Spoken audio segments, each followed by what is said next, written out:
How to deactivate Facebook account permanently. Welcome to my channel, and today I will tell you how to temporarily deactivate your account in the application Facebook. Everything is very simple. You just need to follow me step by step to avoid any mistakes. To begin, open the application Facebook, then go to the menu and click on the option in the upper right corner in the form of a gear. This option will move you to the settings and privacy. Then we have to enter the account center. Make it by opening the option See More in Account Center. Then move to Personal Details. Click on Account Control and then the last item, deactivation or deletion. Then select the account you want to deactivate. You will be offered accounts from the application Instagram as well as from the application Facebook. After you have chosen an account to deactivate, select Deactivate Account and press Continue twice. Next, choose a reason to deactivate your account, or choose any and click the Continue option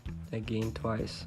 After that, scroll down and click again on the option Continue and confirm your actions by clicking on Deactivate Account, and your account will be deactivated for a certain period of time. Your posts, comments and stories on your account will not be visible during the time you need. On the all.